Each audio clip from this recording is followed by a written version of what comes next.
Okay, I'm an addict called Vito. And I'd like to thank, first of all, the committee for asking me to come here and share. It's always my privilege to be able to serve Narcotics Anonymous. And, I'm no better off than anybody else during this coronavirus type thing. I'm in lockdown in Florida. I live in the suburbs of Miami. The only good thing about it, the weather's high in the 80s and it's like paradise, but I'm still on lockdown. This technology is fantastic, but technology has a bad side too. I have an iPhone 10. It went dead on me or intermittent in the last couple of weeks, and they're expensive to get fixed. So I'm waiting for the stimulus check so I can fix my iPhone because I depend on it. But thank God for iPads and other things that I can be on here today. I'm going to talk about history, but I'm going to talk about my history because history is a very personal thing. Everybody goes through their own personal history, and I'm going to relate mine. I grew up in a place called the Bronx, which is, to me, home. And I grew up there, and I became an addict at a very early age. And every time I get in trouble, my parents would send me upstate to Binghamton. I get in trouble there, back to the Bronx I come. And that was my way of life. It was trouble, guns, robbery, and dope. I started very early. By the time I was 10 years old, I started mainlining heroin, and I did what I had to do that. Narcotics Anonymous, for me, there has been two Narcotics Anonymous, and a lot of people don't know that, and that's part of history. So I'm going to start at the very beginning of the first Narcotics Anonymous that I found, and then how I got into this Narcotics Anonymous. There was another Narcotics Anonymous that started in 1949 in New York City by two Puerto Ricans, Danny Carlson and Ray Lopez.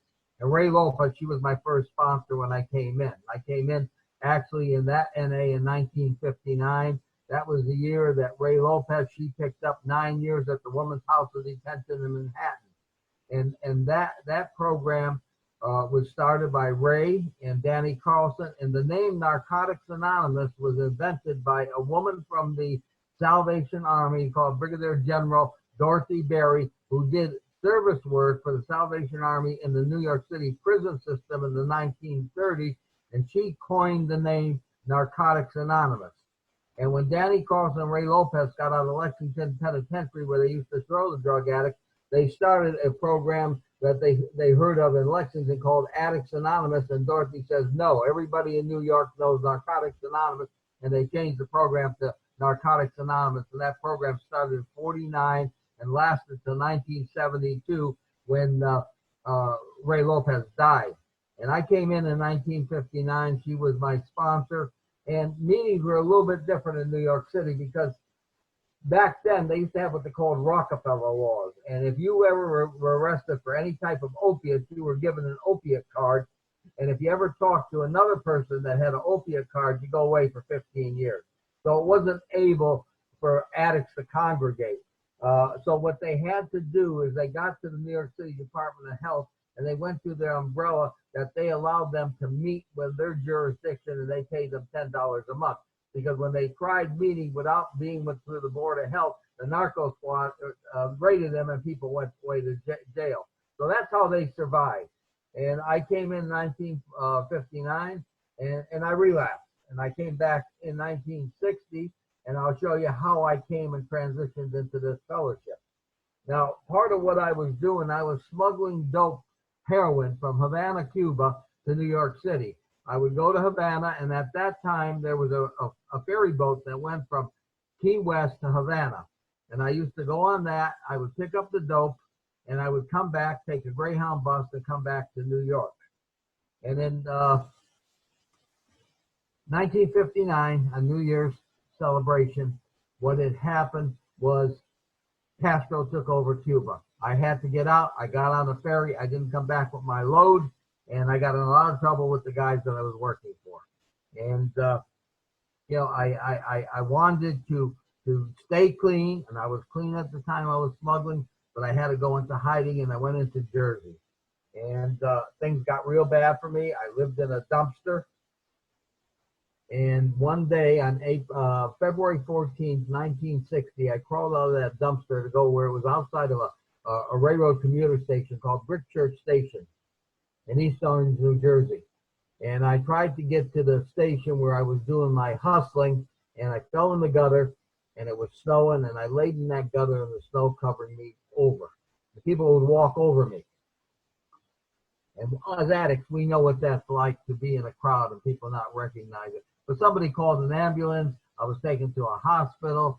I was covered with body lice. They deloused me. They told me I was suffering from infectious and serum hepatitis. Put me in an isolation ward because I was contagious. When it was time to get out of that, the doctor was taking care of me, and I was on welfare, of course.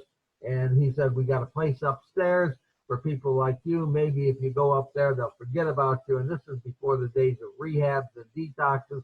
Didn't know what the place was, but I'm not dumb. It's cold outside. Upstairs I go. And when I got there, I found out it was called an alcoholic ward, where people would go there to dry out. It wasn't really a medical detox or anything like that. Didn't like where I was, but what had happened, two things in that facility that changed my life. One was there were people bringing a meeting in once a week, and it wasn't from this fellowship. And there was an old guy who I got very friendly with. When I say old, I'm cautious about saying that. He was 40 years old. I was 20 years old. Ask any 20-year-old or 40-year-old, an old man. Today I'm 80. I wish I was back to 40, that kind of old man. But regardless, I got interested and friendly with him. The only guy I talked to, he was like a father figure. When he was released from that facility, I looked at the guy. He was dressed as a Skid Row bum because we wore hospital gowns. He put on his street clothes. And I looked into his eyes, and there wasn't much difference between me and him except his drug of choice. He'd get off at Sneaky Pete or Gallo Wine or those type things, and I'd get off at the end when I was living in a dumpster with anything I could get my hands on.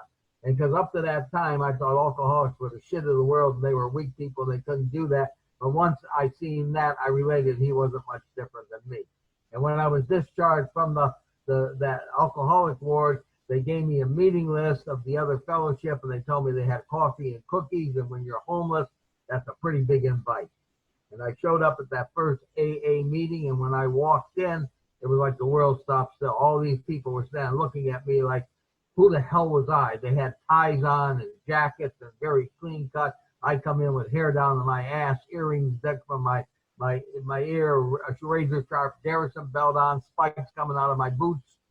And so the guy comes up and he said, what the hell are you doing here, kid? And I said, I just got out of this hospital. They said, come here. You got coffee and cookies. He says, coffee and cookies are there. Help yourself. But this is a closed meeting of Alcoholics Anonymous, and people like you don't get better. You do illegal things and immoral things, and you're not welcome here because this is a closed meeting of Alcoholics Anonymous. So I left there, but one thing you don't do is tell an addict not to come back.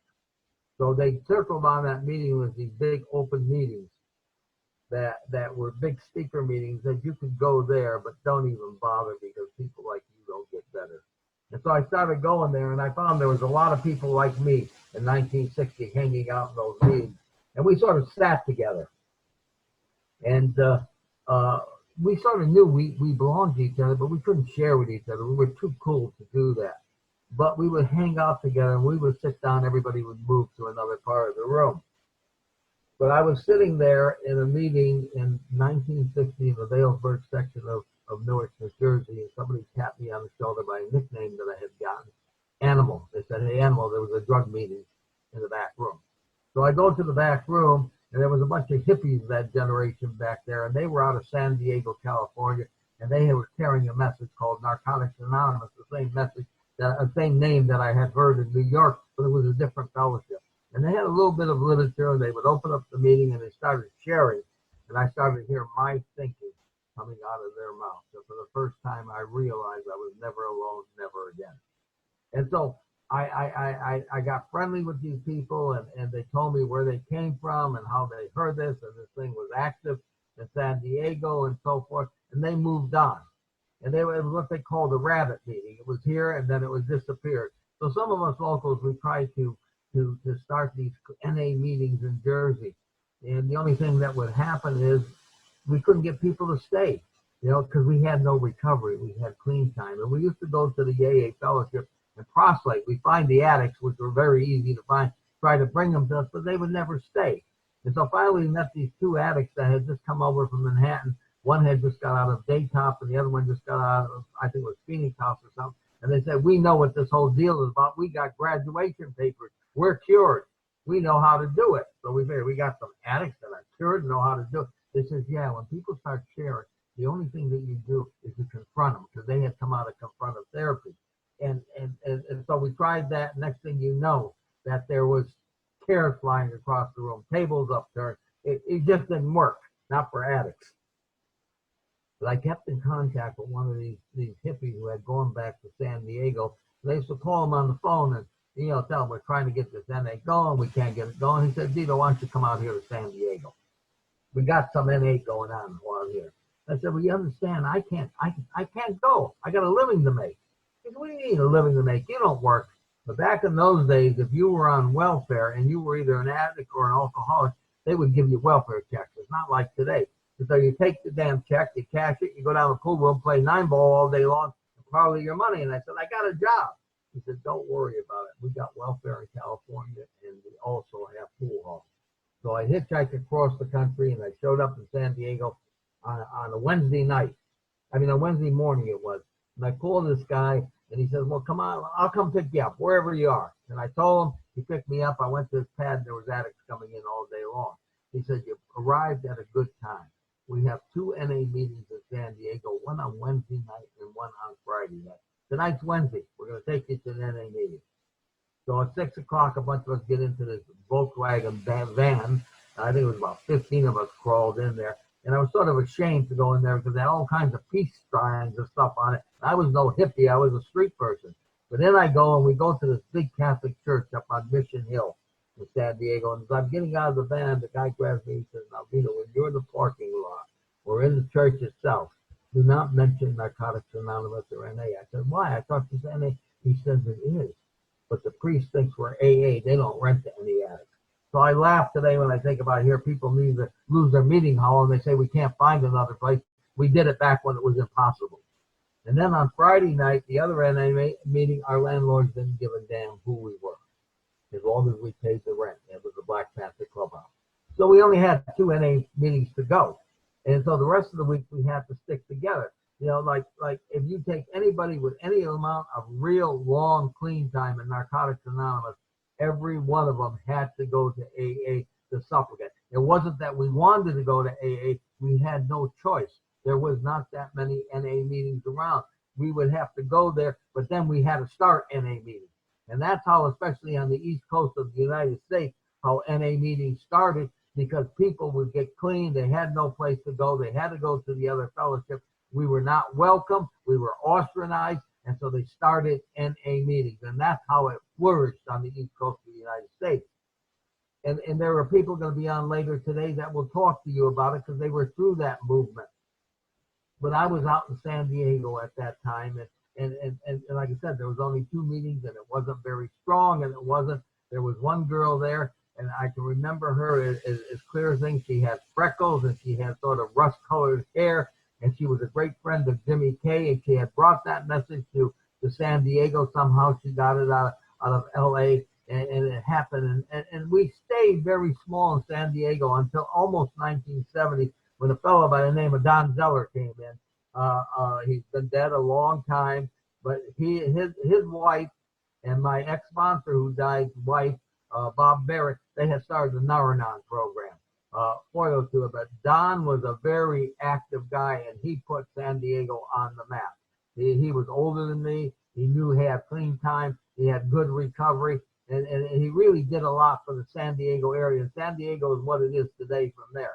I had left San Diego, and I had to go out to finish school because I had gone back to school, and I went to Hong Kong, and there was no NA meeting there at all. And I had finished my school, did an internship in India, and came back to California. And I stayed in Santa Ana for a while, and then in Santa Barbara. And then I had an opportunity for a job to go back to the East Coast. And I went to Binghamton, New York.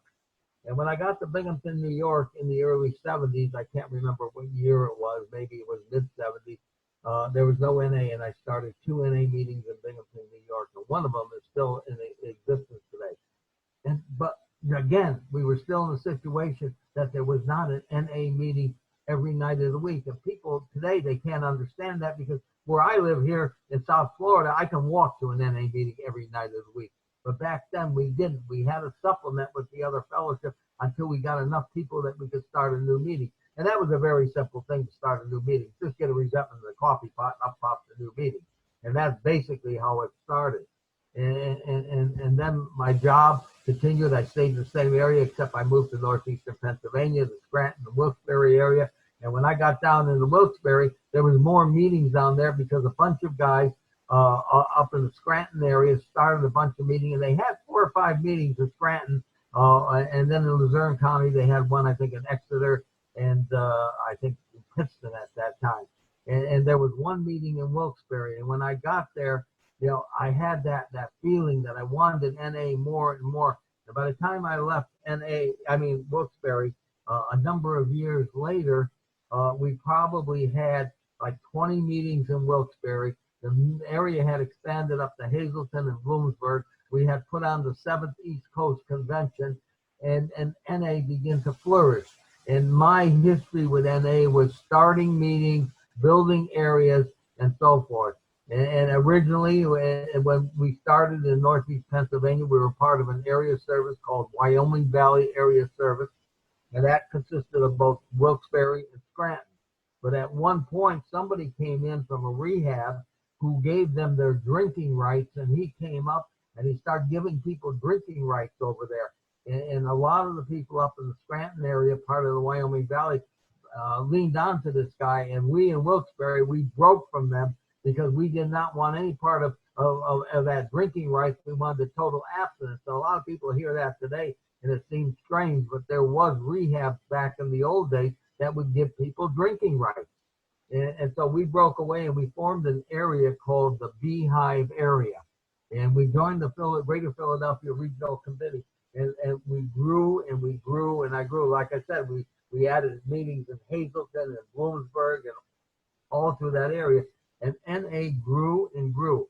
How did it grow? Because we just kept doing meeting after meeting after meeting. Because as addicts, we couldn't get what we wanted in the Alcoholics Anonymous Fellowship. Now, I'm not downing AA. They've been around a long time, and a lot of people have got with the word they use, they're sober. But we as addicts, the message didn't mean nothing. We had to talk about addiction. And addiction is much better, much different than talking about drinking because it goes deeper. It wasn't about the drugs. It was about the disease of addiction.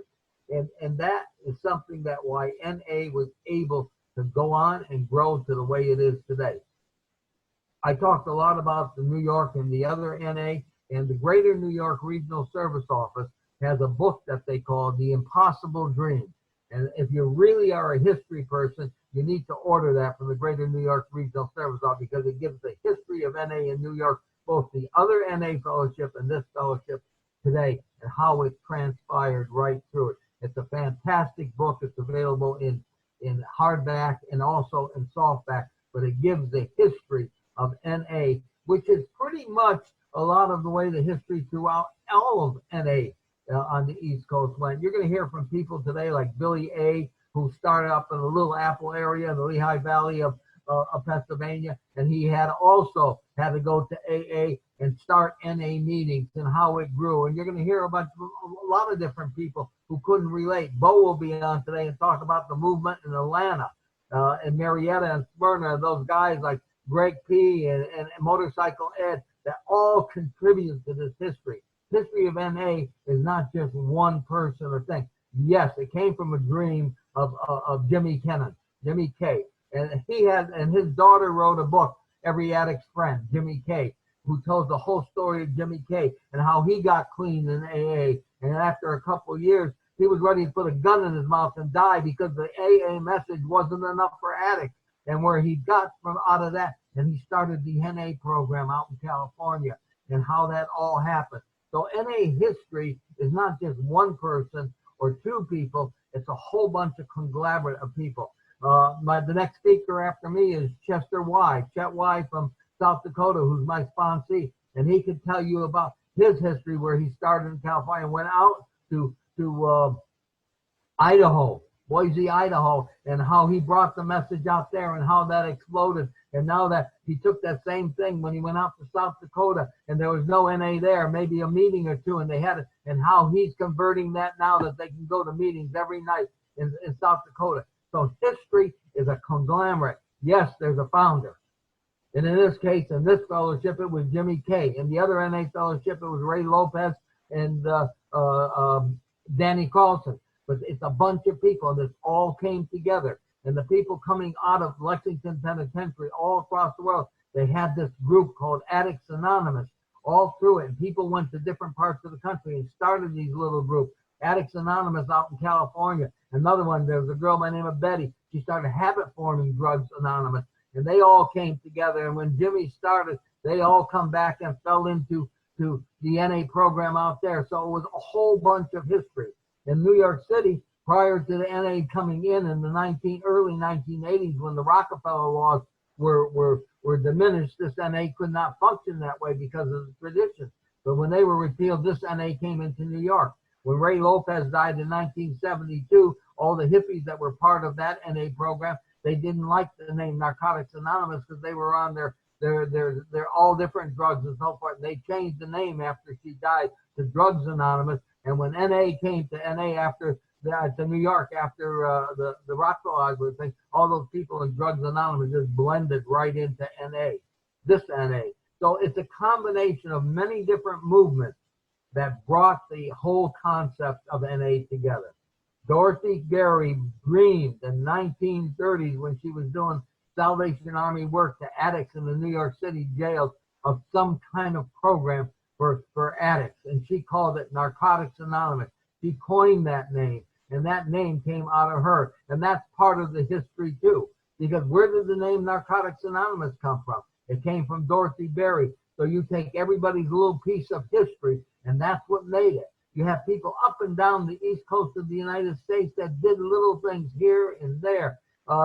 People out in Virginia, people in Maryland, and they all came together. You had the mother region on the East Coast, the Mid-Atlantic region, who was the spawning of all the regions. Out of the Mid-Atlantic region came the New York region. They came the New England region, came the Tri-State region. All these regions came out of it. And the Connecticut region, because I remember when there was the Connecticut area became a region. And then there was the Four Seasons area, which became the New England region. And there was the New York area and the Philadelphia area. And all these areas, and all of a sudden, the Chesapeake and Potomac area became the Chesapeake and Potomac region. And that all came out of this mother region, the Mid-Atlantic region, who's still in existence now. Of course, it shrunk down to a very small thing, but it all spawned all these things. And so you look up and down the East Coast, you got the Western New York region, you got the Northern New York region that broke out of the New York region and just keeps going on. The ABC area, which is up in the Adirondacks and Albany, all these other regions have broke up all because of that movement through the Mid-Atlantic region of all these people that just started to do NA meetings, to build NA meetings, but had to supplement their recovery through Alcoholics Anonymous. And so today, when people say, and I hear this all the time about they're not real NA people, they went to AA. Well, I got news for you. They had to go to AA to build the NA fellowship. And all these people did the things that they needed to do. And that's why we have this fellowship today. You look at people come in today and they look and say, why did they go to NA? Because there's AA, there's NA meeting on every corner. But back then, there was no NA meeting on every corner. People had to go and stay clean and start an NA meeting and still go there and start an NA meeting. And that's all the things that begin to build it. And then there was an organization called the Young People's AA Meeting, and I think Bo will talk about that today, where those people were all very much addicts and so forth. And then when NA started to build and they heard of it, a lot of them left the Young People's AA and became part of Narcotics Anonymous. And so again, what I'm trying to show is there was movement from all different directions that built the history of Narcotics Anonymous. It's very easy to sit back today when you can walk out of your house and walk to an NA meeting every day of the week and look at somebody with 35, 40, 50 years clean and say, they went to NA.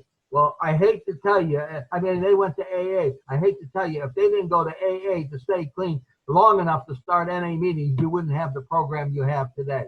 And it's, to me, I look at that and how disrespectful it is for these people who gave their heart out and broke their back starting NA meetings so people today can go to NA exclusively every night of the week. That's all part of our history. So before you see somebody with 50 years, you say, well, he went to AA. Well, damn it, he had to go to AA to start your NA meetings. That's part of our history. So begin to embrace it and know that a lot of our predecessors worked their butt off to make sure we have the fellowship we have today. Remember, there was no literature except that back pocket little white book. It was a beige book before that. And these people stayed long enough. And the literature committee that sprung up in the late 70s and early 80s to give you a basic text of addicts who had to get clean, and Alcoholics Anonymous to give us the literature we have today. A lot of people don't realize the first 28 years of Narcotics Anonymous, the book that was in the meeting was the AA Big Book. And with some of the first service commitments that you have besides cleaning ashtrays was to take the big book of Alcoholics Anonymous and cross off the word alcoholic, sober, and sobriety and replace it with addict and recovery. That was one of the first services until we were able to get the book. And we have a lot of people that did a lot of sacrificing that we get the book itself. But that's how this all grew. That's part of our history. That's part of everything that went on. Today we can sit back and we got book after book after book.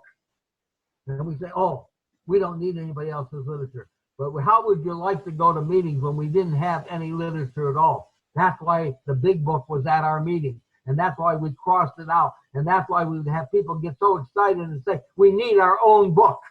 And that inspiration, that motivation was what brought it. And they said we couldn't write a book. And here comes Bo Sewell out of Atlanta and says, who said we can't write it? And he was the spearhead that got people together to do it. Yeah, Bo didn't write the book. Bo was the spearhead that got the people together and motivated them to write the book. He's another predecessor that a lot of people say, oh, Bo didn't write that book. Well, damn it, if he didn't go and recruit the people and do what they said he couldn't do, we wouldn't have a basic text, because they were talking about writing the basic text from the late 60s to the 70s, but nobody would do it. And Bo says, I can do it. And by that, he meant I could get people to do it. And they even gave blood to get typewriter ribbons and paper and so forth, which he'll talk about. So this whole history thing was a whole bunch of people doing the movement, not only worldwide or nationwide, in this area, that area, a little village here, a little town here. Narcotics Anonymous history is not one person, but hundreds of people doing their part. I know Jason wanted me to speak for an hour, but I can't speak for an hour because I've said almost everything I had. And then they want to go to questions or whatever, and I'm going to relinquish this. But I was passed a little note here to mention www.arna.world, not .com, which is Anonymous Regional of NA. They're trying to get literature at a fair cost. I don't know much about the website. I haven't been there. I was just told to make this announcement, so I'm making it. And with that, Jason, I'm surrendering it back to you. Okay. I'm an addict named Jason, and I'm back on here. And thank you. Let's give Vito a hand here. Thank you. First, before I do that, I'm going to unmute everybody, and I want everybody to give Vito a hand. Yeah, está muy complicado. Love you 60 years. Keep coming back. ¿Qué pasa, Vito? Thank you, Vito. Big up.